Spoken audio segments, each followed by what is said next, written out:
Welcome to the PMSA Relationship Selling Program, the blueprint to surpass your sales goals. Developed and presented by Brad Huisken, President of IAS Training. Let me ask you a question right out of the gate. How many of you are actually here because you want to be here? And how many of you are here because somebody told you you had to be here? Oh, good. So we have a nice group of honest salespeople then, I guess. Just quite simply, I'd like to take some of these slogans and turn them around and have them make sense. And anybody heard the slogan, knowledge is power, knowledge is power, knowledge is power? Yeah. Well, I think that's kind of a misnomer. I mean, I know a lot of very smart, broke people. I mean, look at Theodore Kaczynski. Is that one smart dude? Yeah, he used to teach at Stanford or someplace. But is he really applying the knowledge he has to be successful? I don't think so. So it's actually the use of knowledge that gets you power. The use of knowledge that gets you power.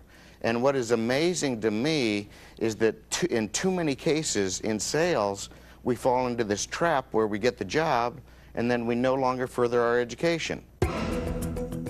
Let's get into the making the sale process and actually talk about the dynamics of what it's going to take to actually get a customer to say those three magic words, which is, I'll take it. That is the goal of the entire making the sale process, is it not? I don't ever want to have to close a sale. I want people just to proactively say, yeah, you know what, I'll take it. All right, let's talk about the needs assessment. There are 4 goals in the needs assessment. Goal number 1, to find out what the heck the customer wants. And that's kind of what we've been talking about all day, isn't it? Find out what they want, why they want it, any additional items they may need, and to continue building trust. That's the whole name of the game in sales. Find out what they want, why they need it, and any potential add-ons, and then continue building trust. Now, how many of you sell things that actually solve problems? Okay, so you've got a different methodology. You actually have to get somebody to actually tell you what their problems are, don't you? All right, let me tell you what's happening in the closing the sale process out there. About 20% of the time, the salesperson actually asks for the business. They say, will you buy it? Okay? Another 20% of the time, the customer actually says, I'll take it. But 60% of the time, there's absolutely no attempt made to close the sale. 60% of the time. Do you agree with that? I do. I do. And I see it every day in my life when I'm out there actually shopping and actually trying to buy things. And I mean, it's incredible to me the lack of tenacity that salespeople have in actually asking for my money. And I think it goes right down to this word right here that says you have not earned the right to ask for the sale. And I think that salespeople feel somewhat guilty in asking for the sale because they don't feel that they've earned the right yet.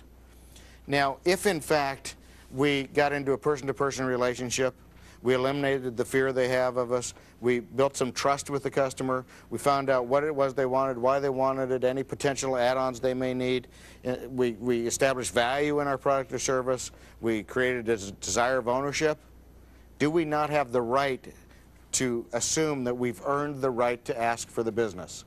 All right, let's talk about saving the sale, phase 3. And if, in fact, we have ascertained that a sale is made because of trust and value, can we then not assume that a sale is lost because of a lack of trust, value, or both? Would you agree with that? If 2 plus 2 is 4, then 4 minus 2 must equal 2. Okay? So if, in fact, that be the case, then we have to decide if it's a trust or if it's a value issue. We have to determine what it is that they're actually objecting to. And this I put on here just because I thought it was fun, and that's the be-back bus ain't coming back. I know it picks up at your place of business, but it doesn't drop off necessarily. This statement is very heavy, and that's change is inevitable, growth is optional. And that's the point. This planet is changing very quickly. The way things are bought and sold is changing very quickly. It is amazing to me what is happening.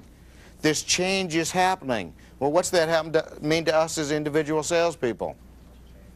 We have to change as well. We're going to have more competition. The market share is going to get tougher and tougher.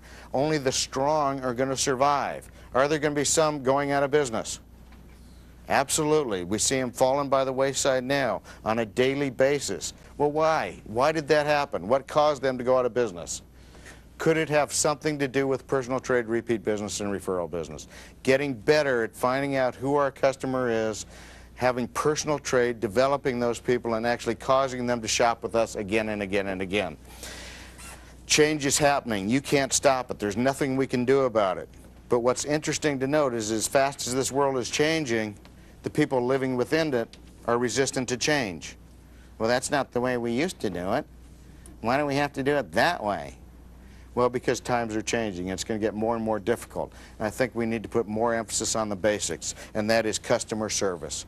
Outstanding customer service, sales techniques, product knowledge, all those things. I think it's important that we as salespeople work to be successful, not work for money. I asked you first thing this morning, how many of you work on commission? And most of you do.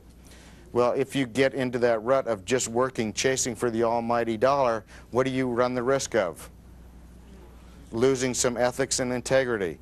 I would much rather work for success, because money is nothing more than a result of success. If you're successful, especially in this industry of sales, what will you have? Money. There are people out there every day looking for good salespeople, aren't there? Has anybody ever had a problem finding a sales position?